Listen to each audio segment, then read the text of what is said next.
Please won't you pray with me?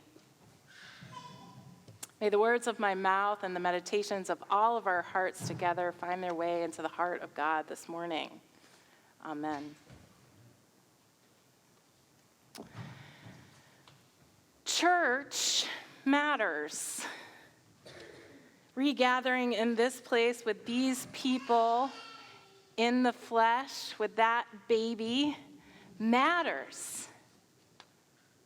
Celebrating those among us who have been harmed by the church or marginalized, welcoming all people as God does, that matters. Your presence matters. Nothing matters more. Church matters not because we are always right or good or agreeable or easy. Churches aren't perfect because they contain humans. Today we heard a letter from St. Paul to a church full of humans that he served in a place called Corinth. There were myriad problems at that church. Claims of spiritual superiority over each other, suing one another in public courts, abusing the communal meal, and sexual misbehavior. Paul was trying to teach them how to be better. He cared so much about them and didn't want to see them lose their way.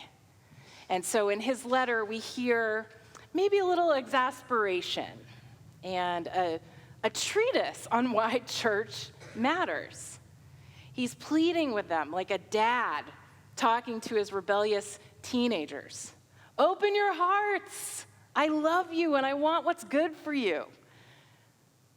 Paul is just trying to get them to see. And he's saying, as servants of God, we have lasted. We've made it through afflictions and hardships and calamities. And we are a little bit bruised up and battered and maybe smaller than we used to be. But we can do hard things because we have the tools. Purity, knowledge, patience, kindness, holiness of spirit, genuine love, truthful speech, and the power of God, who we know to be love. He says, see, we are alive. As punished and yet not killed, as sorrowful yet always rejoicing, as poor yet making many rich, as having nothing and yet possessing everything. So First Church, yes, we are smaller in number than we used to be, and we have a lot of healing to do over the next year, but see, we are alive. We are bruised and battered, but not killed. Yes, we are sorrowful. One of the hardest things about living in multi-generational church community is that we have to bury people we love every year. And yesterday we said goodbye to Ann's dad, Gil. And yesterday we said goodbye to Steve Stodaher, who died in a plane crash at the Sterling Airport the day before the world shut down. And his wife, Sue, had to defer her grief for this whole time before she could finally be together with her family to grieve and use those rituals of grief. I know that's true of Anne, too. This deferred grief is real. And we also get to baptize our babies. And we get to marry off our children, like Susie Hager and Andy Bless Us. That his name is like Bless Us. It's hard to say. Bless Us yesterday. The church is sorrowful, yet always rejoicing. Right? Yes, we are poor. We are not a multinational corporation with a gigantic budget, so we have to scrimp and we have to save. We won't be buying our pastors a Tesla this year. And yet, we are extravagantly generous. We tithe 20% of our income to organizations that we care about, that make the world a better place. We are poor, yet we make many rich. Yes, we have nothing. Our churches may be simpler than the other things in your life. It has imperfect people and volunteers and some pretty old classrooms and state-of-the-art nothing. I mean, state-of-the-art people, obviously, but, but I meant the stuff. And it possesses everything. It holds you, and it holds these other beloved people who are your people, and it welcomes all. It brings a random assortment of interesting and different and tough and ragtag folks together so that we might learn how to love one another better. It has a table of just bread and juice where everyone is fed. It defines success with words like forgiveness and love and welcome instead of words like A+ or promotion or perfection. Church matters. It matters so much. We have nothing and possess everything.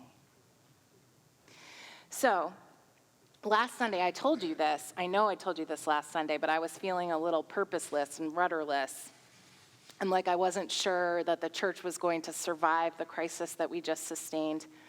And I had just buried Don Wilson last Saturday.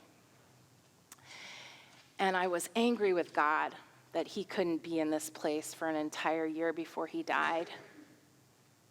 And I missed him so much that I cried all the way home.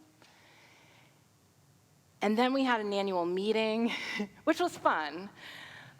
We voted on bylaws, which I know are very important, but which always make me feel like I'm just rearranging chairs on the deck chairs on the Titanic, you know, because I want to spend my time left on earth like loving and not legalizing. And in the afternoon after annual meeting, I was going to do a funeral for Susan Harris, a congregant of ours whose last name I never knew. So when she died, I didn't realize who she was until I saw her picture. Of course I knew who she was. She was a fixture in this church and in my neighborhood. And I knew her first name, but I never knew her last name. She didn't have any family at all except for her brother, who refused to claim her ashes, much less consent to a funeral for her. She only had us, and she had Al, who was sitting right there in front of me. And she had Betty the barber, and she had her community, the Sterling community, which she had only lived in for the last 7 years. Is that right, Al? 7 years of her life when she died of a stroke. And so I thought, and I think Al maybe thought too, that this was going to be a real Eleanor Rigby moment. Remember that song by the Beatles? Father Mackenzie, writing the words of a sermon that no one will hear. No one comes near. Remember that song? And Eleanor Rigby died in the church. Bob's right, yeah. And was buried along with her name. Nobody came, all the lonely people. Where do they all come from? And it made me sad. It made me so sad to think about. And then a sterling miracle happened. A love story of epic proportions. Susan's funeral had been advertised the week before by Nicole Boardman on Facebook. Nicole Boardman is one of ours too and works over at the Senior Center. And she put up pictures of Susan so the town and its people would recognize her because everybody knows who she is. And she knew that they wouldn't know her last name, but they would know her face. And the invitation said, Susan was a fixture in Sterling Center. She could often be seen sitting on a bench in the town common out front of Woody's barbershop watching the world go by. Susan had no family to say goodbye to her, but the people of Sterling. We hope you will join us to say goodbye to Susan. And so Al and I had planned to sit in a circle of chairs right here in the chancel and to just say some words and some prayers. But when I saw the invitation, I asked Joel to come and play music to give her a proper goodbye. And he said yes. And we opened the doors at 1:30, and 45 people showed up. People came who lived downtown near Susan. People from her prayer group in Worcester came. People from her wee bowling league at the Sterling Senior Center came. People from the church came. And people who didn't even know Susan came. I talked to one young woman after the funeral, and she said, I have never been to church before, but I came to your Sunday service for the first time this morning, and I heard about this funeral. So I went home and I told my mom that we had to come. I didn't know Susan, but every life matters, and we are part of one human family. We possess everything. Church matters. And so there's more to this story. A man named Matt was one of the people attending who shared memories of Susan.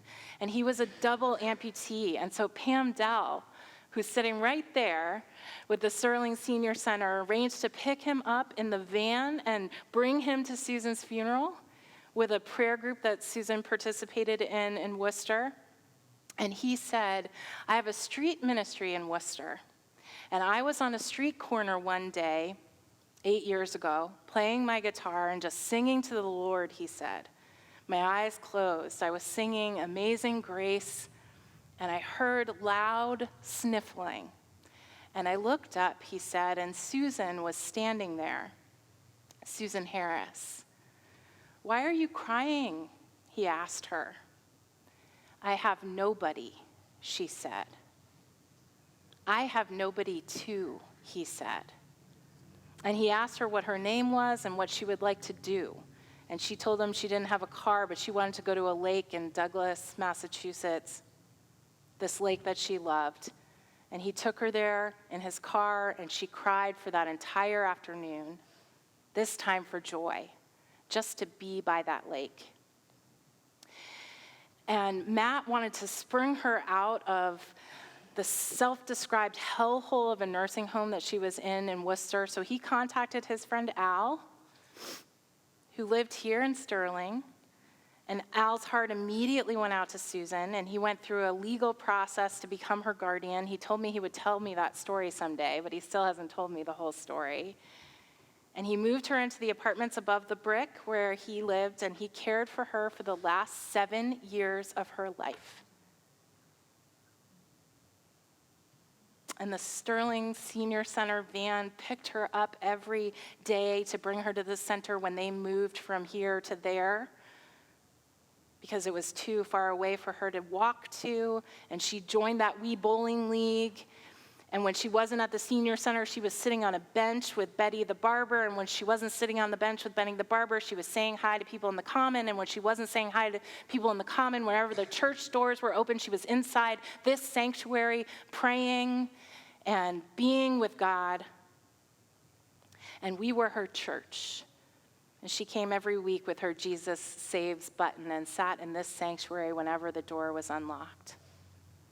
Her neighbors stood up here, and spoke about her life.